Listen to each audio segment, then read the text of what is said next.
Ah,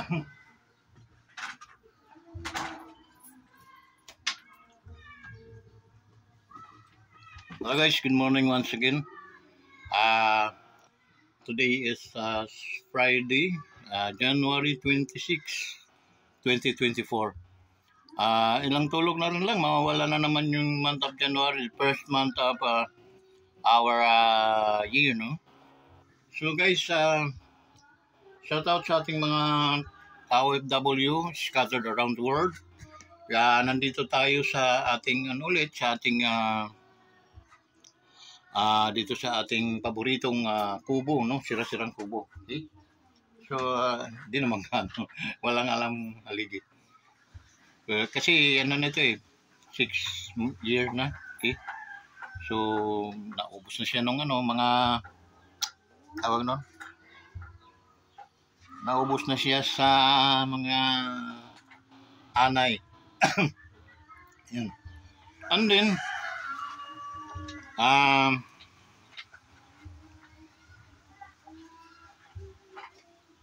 sa mga anay. Uy, shout out kay Brother Aris, no? Birthday ng kanyang asawa. Babatian pala natin. Happy birthday, Jenny! More power, more blessings pa ahead of you.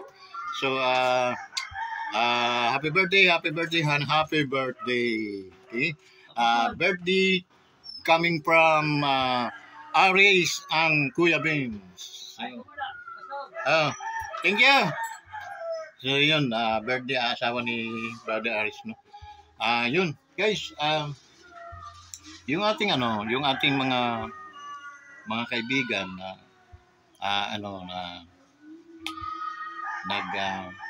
sa ating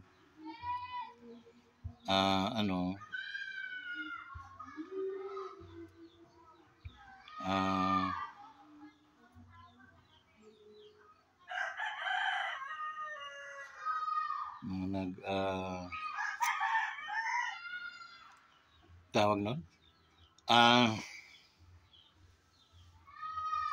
naliligaw ako. So yun na sa ating mga military, policemen and women, shout out sa inyo lahat guys, ingat kayo palagi, and then God will bless you always, no? Yung ating guys, yung ating mga kapulisan din, no, men and women, ingat din po kayo palagi. Okay? So ngayon guys, medyo tayo dahil ang panahon medyo mainit, medyo maulan, no? Pero ganito talaga pag month ng January hanggang February, okay? And then summer na, February, March, April, yung summer na yun. So guys,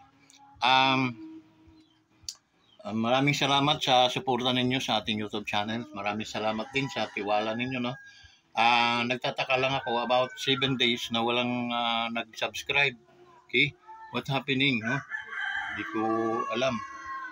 Sana mag-subscribe kayo guys para alam ko, no? Para alam ko na talagang mayroong mga nangyayaring hindi maganda. Okay? So guys, ano ba? Yung ating mga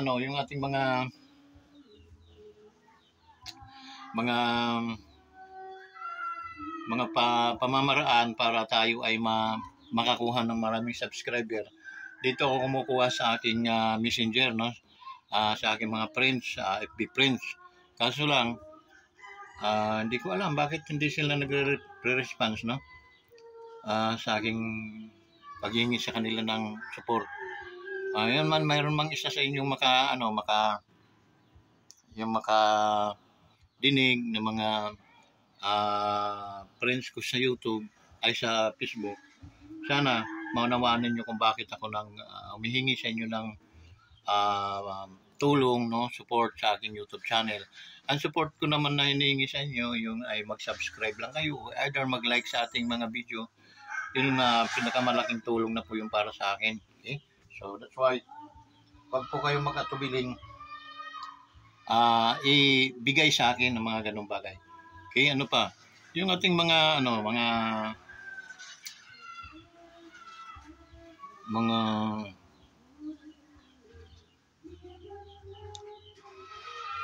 mga kaibigan naman na hindi pa nakakapag-subscribe, ito na siguro yung panahon para kayo mag-subscribe guys, para at least makatulong kayo sa akin sa ating YouTube channel. Andun sa mga followers ko na, maraming salamat. Walang humpay na pasasalamat po ang aking may ano po sa inyo. Ngayon hindi pa tayo kumikita, hindi pa po ako makakapag tulong dun sa mga taong dapat nating tulungan, sa mga tunay na nangangailangan, at upang makilala tayong ng lubusan ng ating YouTube channel. Yung paman, maraming salamat kahit pauti-uti tayo umuusbong, tayo umuunlad, no? Tayo dumadami from 0 to 600. Okay, so to 599, so matter of 7 days, 599 pa rin. So, what happened? What happened guys, no? So yun. Di bale, talagang ganyan, no? Siguro. Sana ay okay naman ang ano. So guys, ano ba yung ating mga dapat gawin, no? Yung gagawin natin yung tayo ay tatanggap ng mga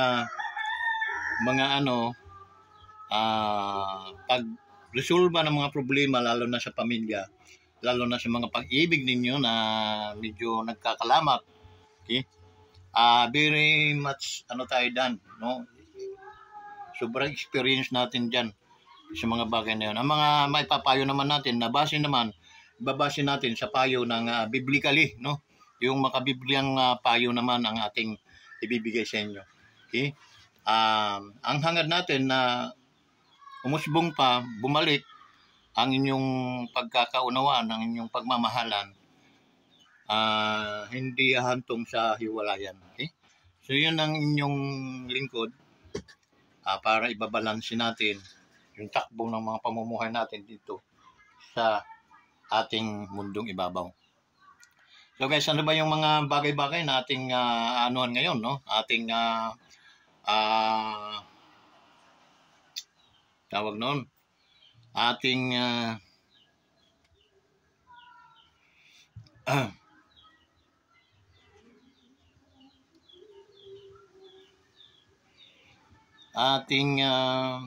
bibigyan pansin. Okay?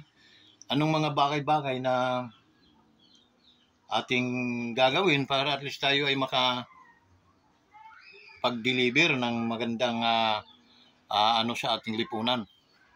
Kasi parang sila nagsisiraan. Sila sumisira sa bawat nila, no? Paniniwala. Tulad ng presidente at saka vice president, pinipilit nilang sinusubukan hanggang sa bumigay yung ating presidente at saka vice president. See? The relation between the Dutertes and Marcos. So, para sa akin, hindi naman maganda yun, no? Hanggang kailan hahantong at hanggang kailan titigil itong mga taong ito para at least lubusang wasakin, sirain ang magandang ugnayan, relasyon ng mga Duterte at Marcos. Alam niyo guys kung bakit nagkaroon ng mga ganyan o nagkaroon ng magandang relasyon ang dalawang apelyidong yan. Unang-una nga, dahil tumatanaw sila ng utang na loob doon sa nagawa ng Pangulong ni Mayor Digong doon sa nagawa kay Apo Lakay. Kasi siya lang yung naglakas loob na presidente ipalibing sa himlayan ng mga bayani. Nararapat din naman yun dahil saan man silipin ninyo ang batas, talagang nararapat. Medyo mahina lang ang loob ng mga presidente at mga kalaban din talaga ng Marcos ang presidenteng dumaan ng mga araw. So that's why isang learn lesson ito sa mga Marcos kay Bongbong. Ilan na lang yung Marcos, no? Sana wag na ninyong hayaan pang masira pa muli o siraan pa muli. Noon siniraan, ngayon wag naman sana na siraan, no? O sirain yung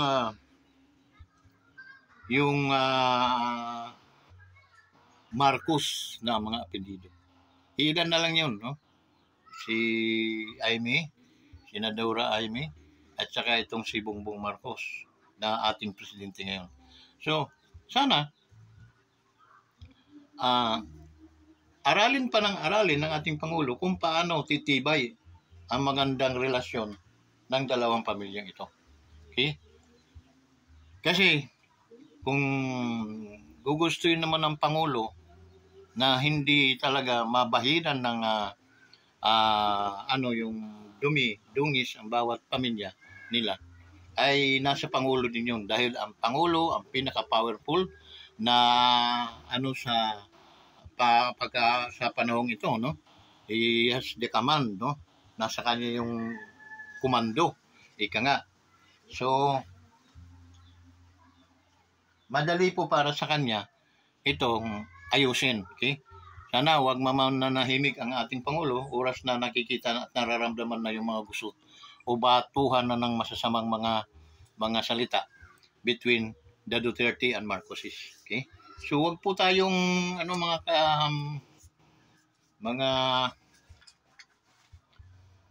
minamahal, wag tayong titigil sa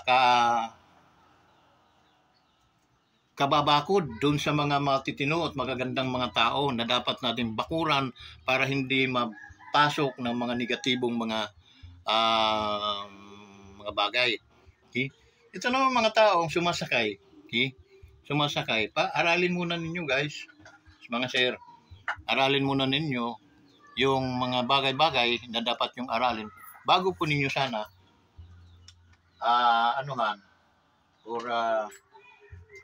tuldukan yung mga paninira na ibinibato sa ating Pangulo.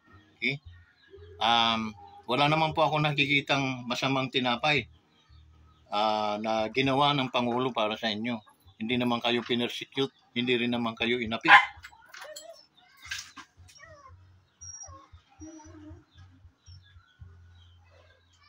Hindi naman po kayo inapi. Kaya sana wag po kayong bumitaw, okay? Sa mga bagay-bagay na hindi dapat natin bitawan, okay? It means ang pagiging isang positibo ay hindi po masama, okay? Bagkus ito'y nagbibigay challenge sa bawat isa ng mga mamamayan na mamuhay sa isang magandang pamumuhay at magkaroon ng magandang samahan dito sa ating lipunan. Okay? Ganun lang kasimple guys. Ganun lang kasimple. At kung halimbawa man ay hindi tatantanan ng mga taong naninira sa ating Pangulo, ay nasa atin din naman ang desisyon noon. Okay? I-revalida po natin, no? Kung tama o mali. Pero sa akin, no? In my own opinion, nasa maling mood po kayo kasi nga, ang pinakikinggan po ninyo ay isang luka-luka na vlogger na wala po dito sa inyo. Nandun po siya sa Amerika. Ano pong mangyari ay hindi po siya basta-basta sa ngayon ay madadali. Pero kayong nandito at umintertain at pinaniwalaan niyo yung mga pinagsasabi, talagang magkakaroon kayo ng problema. Okay? Dahil alam naman natin, ang pagkakaroon ng chismis o ay maganda, krimen na po yan dito sa ating bansa. Alam po ninyo yan dahil kayo ay karamihan po sa inyo ay nanggaling sa militar.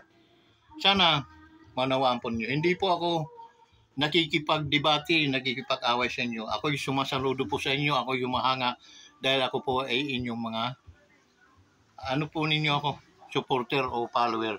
Kaya di po kayo sa akin, maiinis.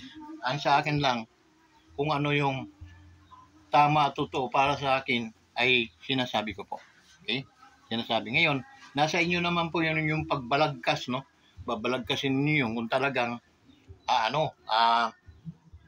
tama po yung ating sinasabi o mali po yung ating sinasabi. Kasi sa ngayon wala po tayong resibo, wala po tayong magiging resibo na magpapatunay na tama po yung mga pinagsasabi ni Mahal Luka-Luka. Okay? tama po yung mga inaakusan niya sa paninira niya sa ating Pangulo. Ay hindi po dapat natin yung tangkilikin. Okay? Yung po ang isang bagay na nakapagbigay sa inyo ng negatibo at kayo ngayon ay sukal-sukal na suka na sa ating Pangulo dahil nga kayo ay nakikinig sa mga bagay-bagay na hindi niyo dapat pinakinggan. Or kung pinakinggan man ninyo dahil kayo mga matured enough naman, dapat binalansi po ninyo yan. Teka muna. Ito ba'y totoo? Kung totoo man, tama ba naman yan na ito ikakalat natin? Yung kanyang layo sa ganon at nag-rely lang siya doon sa mga sinasabi ng kanyang ahas o ano man, no? Sigbin o kikik. Doon pa lang parang malabo na. Okay? Sayang nga lang at hindi nyo inisip. At hanggang sa ngayon, nananatili kayong negatibo sa inyong Pangulo. Saan po tayo papatungo nito? Okay? Saan po tayo papatungo? Nagpalit po tayo ng presidente, naka-6 na taon. Okay? Nagpalit tayong presidente. May nagngangaw-ngaw na naman doon sa malayong lugar, no? At ibinabato naman dito, maniniwala naman na rin mga tao. Yun ang nagiging pattern okay? Sa inyo. Ano ba ang resibo ninyo doon? Okay? Di ba wala? Nakinig-kinig lang kayo sa mga ahas, bulong-bulong ng mga kikik, sigbin, okay? Aswang. Tawag nun yung putol. Guys, hindi naman tayo mga bubong mga tao. We are more than wiser than eagle. Okay? Mas wise tayo. Okay? Kaysa ibang mga lahi ng tao dito sa babaw ng mundo. Tanggapin man niyo at mahindi, manatili kayong bubo kung gusto niyo, tanga. Kasi katangahan po yung katangahan po yun. Kayo naniniwala doon sa mga tao na wala dito sa inyo, nandun sa napakalayong lugar, pagkatapos ibabato sa inyo, paniniwalaan nyo. Sinong tanga noon? To be honest.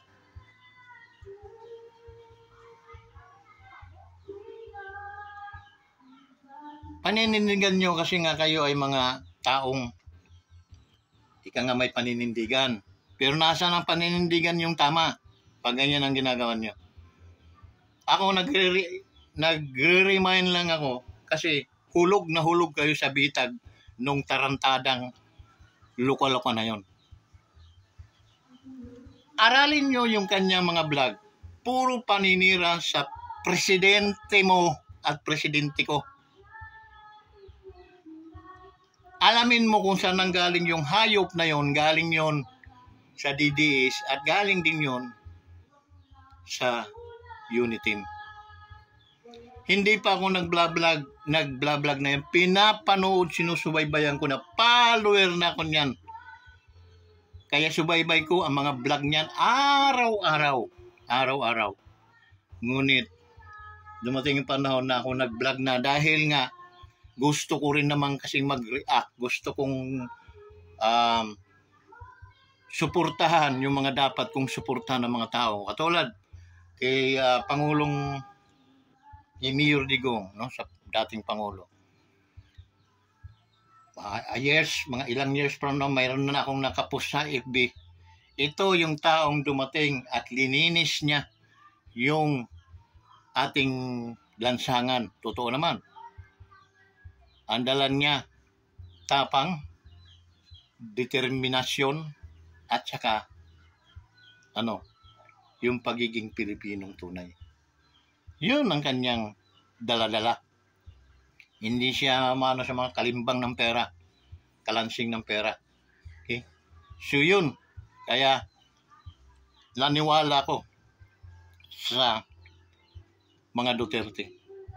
Okay? And now, dahil ako ay pwede akong matawag na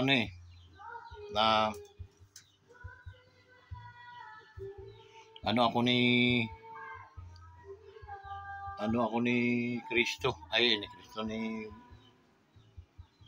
Marcos, ni Lakay,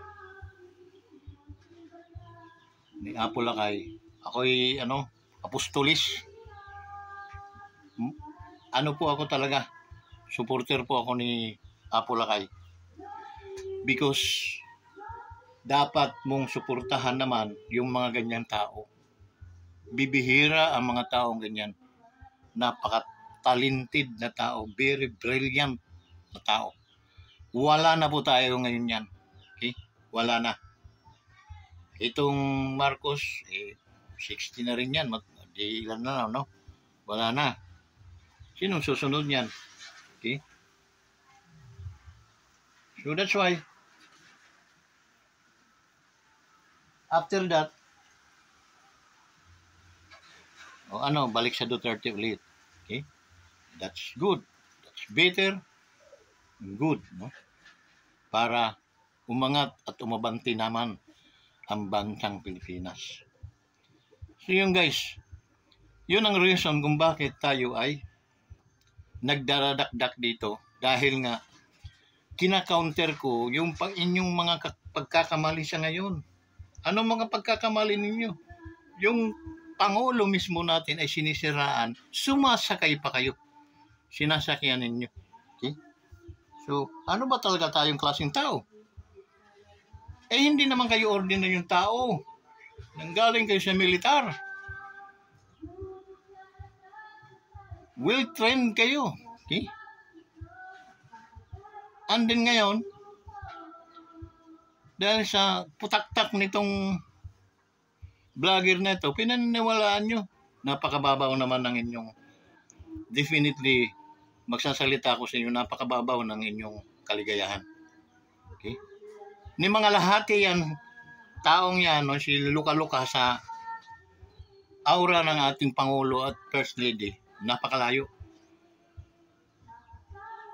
Mas paniniwalaan ko pa rin ang pamilya ng ating First Lady at pamilya Marcos, nito ni Marcos.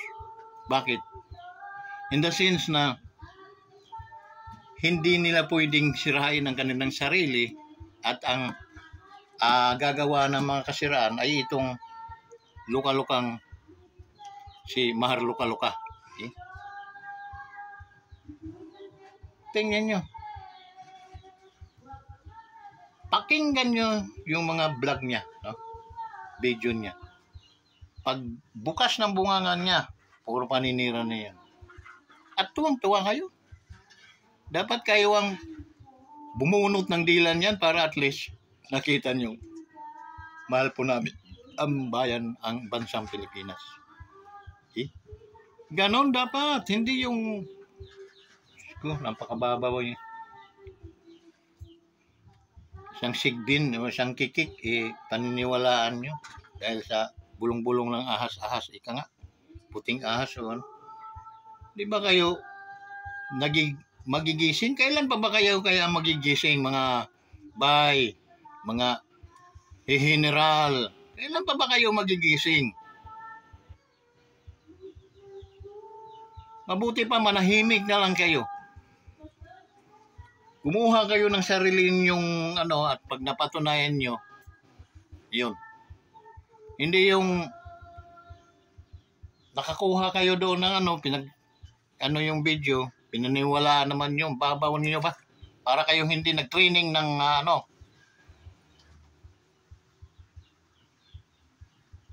Gagawa natin ng pelikula ito, hindi King Koy ang dating. Pang lang, pang Riniristas at saka sino yun? Redford White, mga patay na. Yung pang Schwarzenegger naman, mga ganyan na mga bida. Okay? Mga Mission Impossible, mga ganon. Ganong kalalalim na mga klaseng tao, mag-isip, hindi yung kung nakakahiya kayo patawad, no? Pero nakakahiya talaga kayo. Dahil pinatikim kayo ng gobyerno, dahil nagserbisyo kayo sa gobyerno, one day at a time, baliktad lang kayo dahil sa sigbin o kikik na pinaniniwalaan nyo. Di kayo mahiya niya, humingi kayo ng pasensya, lumuhod kayong buong maghapon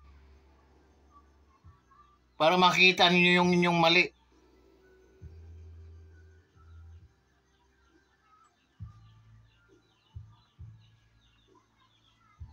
nakakainis lang. Kasi nga, malaki dapat ang tiwala namin sa inyo. Kayo yung unang mga taong susuporta sa ating Pangulo. In time na siya ay nangihina, andyan kayong nagpapalakas dahil nanggaling kayo sa military. Pero bagkus, kung hindi lang kayo sana kumuha ng datos dun sa lokal-lokang vlogger na yon, okay lang sa akin. Okay lang.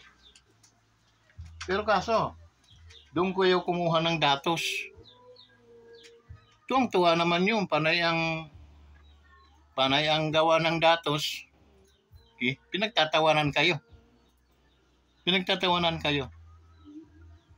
Kasi napaniwala kayo. Back to basic. Balikan nyo. Pakinggan nyo mabuti. Sa kanyang style, makikita nyo, nanluloko ito at naninira lamang ito. At ang sinisiraan pa naman ito, yung pinakahari. Hari ng Pilipinas. At reyna ng Pilipinas. Tama? Kaya? Tapos, babangawin ninyo. Sasakyan ninyo. Tama? Buti kung mga tambay kayong tao. Or galing kayo sa kabundukan. Maunawaan namin kayo. Hanggang dito na lang guys. Maraming salamat sa inyong lahat. At sana ay may nakuha at may napulot kayo. Aral dito sa ating vlog. Kahit ano pa kayo, no? Kung kayo na may nagkakamali, kailan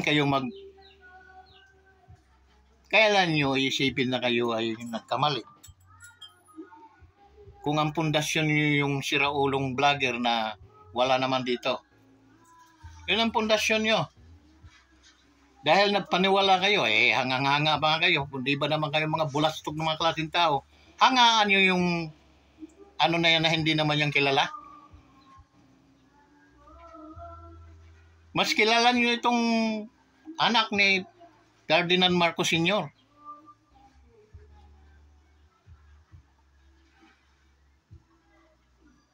Hindi ganon kadali ninyo ipagpalit yung inyong Pangulo doon sa mga ganyan lamang klaseng tao. So, sana pag-isipan nyo mabuti at pag naisip nyo, tama ka, Ka-Wonders. Ka-Wonders, maraming salamat. At ginising mo kami. Minartilyo mo ang aming mga ulo upang lang kami magising. Ang babaw kasi. Babaw. Pinaniwalaan nyo yung klaseng tao. Pinagpalit ninyo sa Pangulo. Kawawa yung ating Pangulo. So hanggang dito na lang guys. Maraming salamat. Support. Likes and share sa ating YouTube channel. Yung mga hindi pa nag-subscribe, please subscribe. Baka bukas ay huli ng lahat. Ano pang hinintay mo? Pindot na. Bye-bye.